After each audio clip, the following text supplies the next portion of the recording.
Okay, we're reading from EVERNIGHT by Ross Mackenzie, chapter 24, which is called The Paper Bird. Old Hans stood on the other side of the door, his guts squirming like a bag of snakes and his hands trembling as they clutched the box. The girl had quietened down now, stopped banging and shouting. He could hear her scratching around for a way out. There was none. He moved away, up the stairs to the little flat he kept above his shop, his knees popping and cracking as he climbed.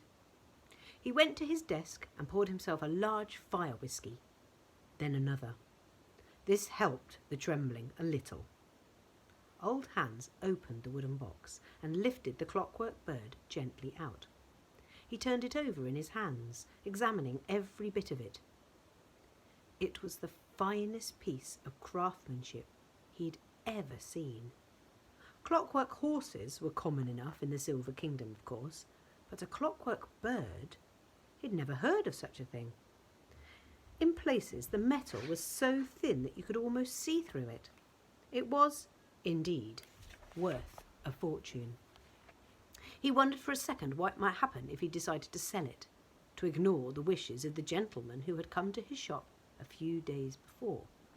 The man with no shadow. He shuddered.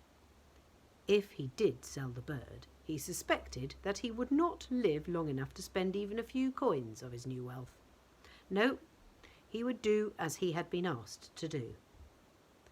Old Hans put the bird down, opened a drawer in his desk, bringing out a small piece of card he'd been keeping there. The card was black on both sides. The shadowless man had slipped it into Old Hans's hand with fingers as cold as ice. As soon as the man had come through the door, Old Hans had felt uneasy.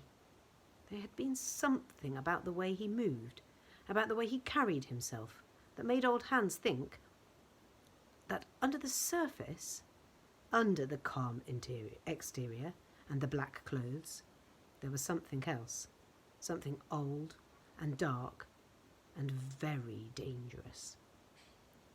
An object was stolen from me, he had said in his oily voice. Something I'd like back very much. A wooden box, and inside the box, a bird. This is when he had given Old Hans the black card. If you come across this box, let me know at once. Write my name on this card, and it will find me. You'll be well rewarded. And he had told Old Hans his name. Then, as he had left, the stranger had looked back and said, "If you discover the box, do not tell me. I will find out, and I will come for you." So that was if you discover the box and do not tell me. Now Old Hans sat at his desk and stared first at the card and then at the clockwork bird. A bang echoed up through the floor from the stockroom below. It was a shame that the girl had become involved. She was one of the best toshers in the city, and loyal too, always bringing the treasure she'd found to Old Hans first. He'd missed that. But as soon as she'd taken that box out of her bag, he'd known there was no other way. It was up to the man with no shadow to decide what would happen to her, and that was nothing to do with Old Hans. He picked up his pen, and in black ink that was invisible on the black card, he wrote down the name the man had given him. Shadow Jack. The card, witch paper, folded itself up until it was a tiny, black, angular bird, and he watched it fly to the window, hovering there expectantly. Old Hans stumbled out of his seat, shuffled to the window, and threw it open. The black paper bird soared out into the sunshine, disappearing over the city to find the shadowless man. Away across Kingshaven, in a small wooden area within the rambling palace gardens, among the roots of an ancient oak tree, there was a hole in the ground. The hole was deep and narrow and led to a small, roughly cut hollow in the earth. Inside this hollow, away from the urn that had been his prison for so long, Shadow Jack slept. He dreamed of the war, of crumbling planets and flaming galaxies and safe, quiet places like this. And in his dream, he was a hero.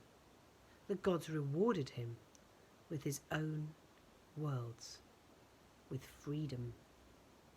A bird made of black paper swooped into his dream, and he woke up and sniffed the warm, earthy air. Shadow Jack crawled out of his resting place beneath the earth. The paper bird was waiting for him in the branches of the oak tree above his hollow, and when he saw it, Shadow Jack held out a hand, and the black paper bird swooped down and landed on his pale palm. Shadow Jack unfolded the bird and sniffed the paper. Then he smiled and put the paper in the pocket of his coat. There was a sound on the breeze, soft as dark silk, and Shadow Jack became a raven and took to the sky, heading for the old man's shop.